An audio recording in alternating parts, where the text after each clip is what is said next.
So I'm one of the co-founders of Medlio, and we're a small startup actually here in Durham. We've been working on this for a few years now, and I'm really excited to show it to you today. Okay.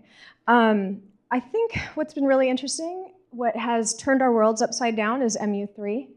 And I think MU3 is going to be a big driver of FHIR. What providers are facing right now for MU3 patient engagement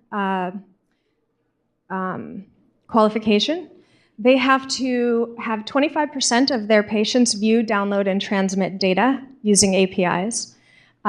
They have to accept patient-generated data from 15% of their patients, and 35% of their patients have to receive a clinically relevant, secure message. So those are some pretty big challenges, and FHIR steps in and for us has really helped to achieve that. So last summer we won the Allscripts Open API Challenge, and it's been kind of a wild ride for us. I can't say enough great things about Allscripts. We work with them every day, and they are the most responsive, most professional, and most genuinely enthusiastic group we've ever worked with. Okay, so I'll just go through 2 slides to tell you our strategy. So what Medlio does is we help patients aggregate their data. And as you can see from this visual here, we as patients have data everywhere. So you can't just connect to one system and think you have all your data. We have data from insurance companies, from all the health systems and doctors, dentists, optometrists, all of those doctors that we have. We may have labs, and increasingly we're all using wearable devices, so I have a Withings myself. And then there's 23andMe and Ancestry. There's data everywhere. And so our idea is that you need to be able to aggregate all that data and control it. So we want to put the patients in charge of that. But it's not just about aggregating the data. We want to help you put that data to work. So I'll take a second. I know most people in this room are probably healthcare professionals, so I'm going to ask you to actually take that hat off and put your patient hat on, because I'm going to present this from the perspective of a patient. Actually, I'm not going to go through this. This is our architecture. Our app, you'll see, and as I walk you through it, you'll see there are a lot of APIs and a lot of things that we're using. I can point some of them out as we go through it.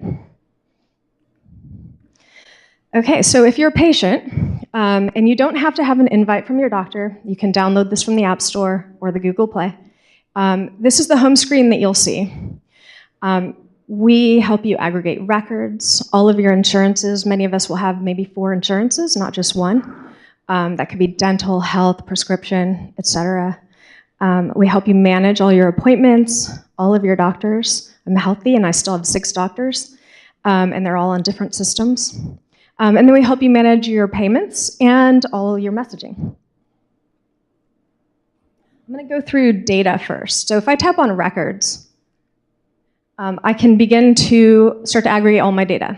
So if I tap link records, I will choose my providers. We have 4.2 million provider profiles in the app, and that's not just doctors, that's mid-levels, nurse practitioners, it's also locations and facilities.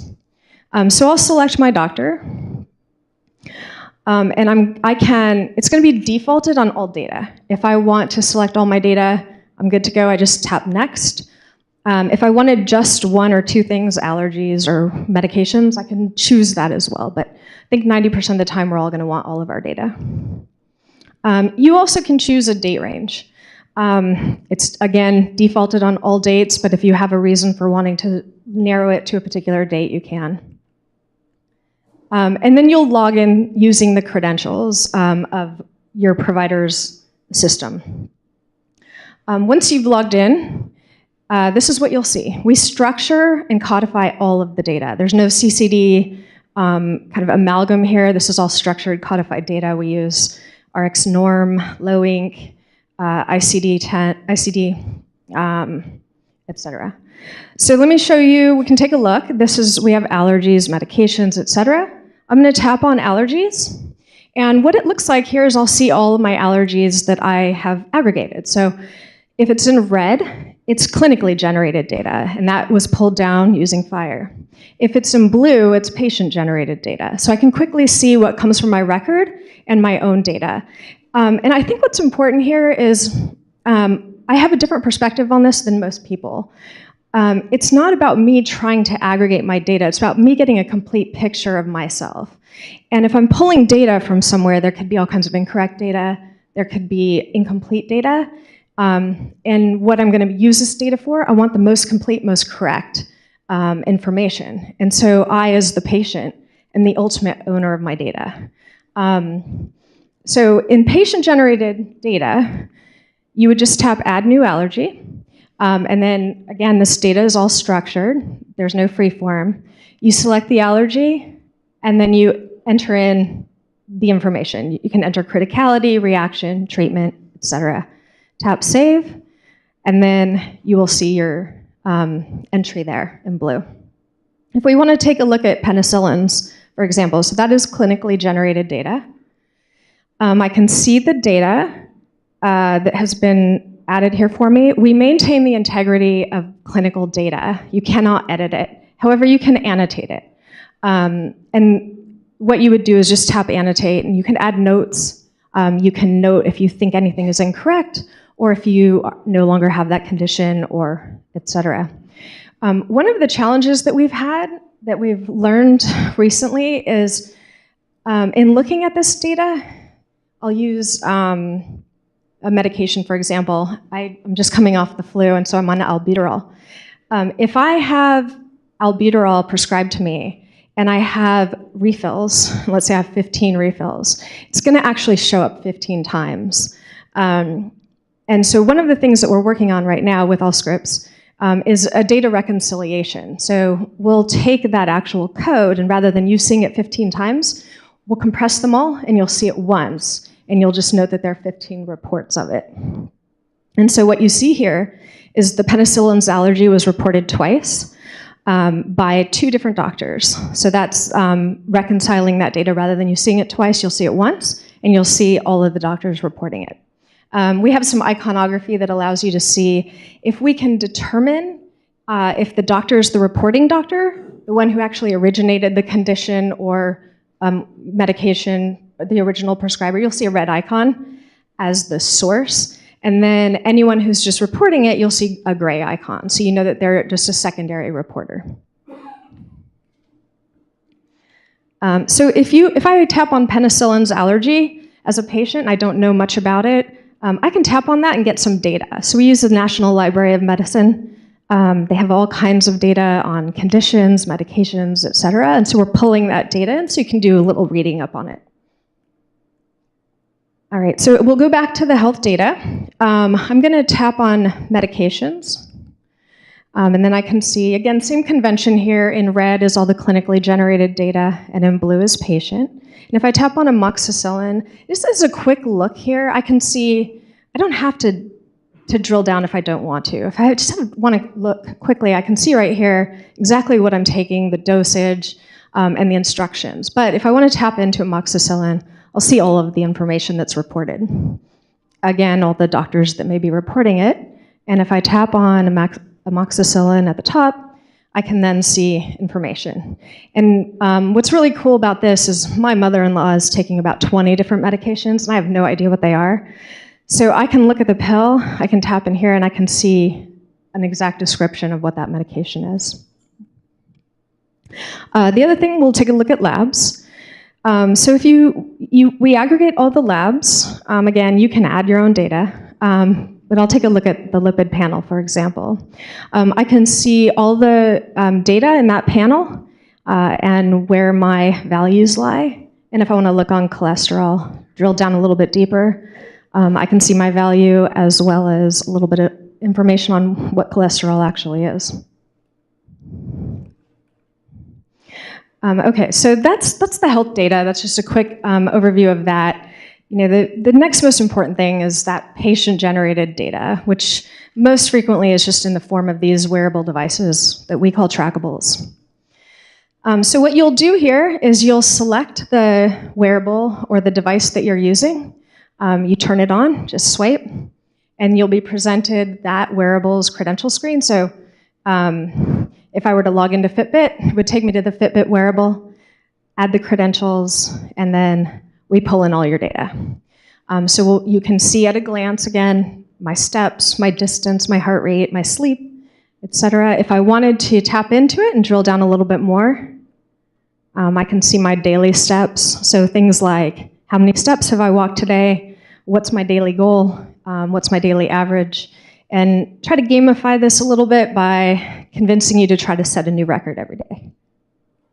And then you can drill into a weekly view. So I mentioned earlier, we also help you aggregate your insurance. And I'll go through this very quickly because I want to point out, I think the most important thing about data is that you don't just aggregate it, but you put it to use. So same thing with insurances. You can add all your insurances, and it's very simple. We use the 270, 271 transaction set. You would just tap Add Insurance, select your provider and policy and one of your major doctors, and then we can pull down real-time data. So most of us are moving on to high deductible health plans, so those little plastic cards in our wallet are useless now. So what we do is, if you're on a high deductible, you can actually see the progress towards reaching your deductible. And ideally, this provides a little more transparency to patients. Very few of them actually really know much about their insurance plans. I can tap into my deductible and see in-network, out-of-network, and all the service lines associated with that. So why do you want that? Well, what are we going to do with this data? If I tap into providers, and I've favorited all my doctors already, so in the interest of time, I'll go through this pretty quickly.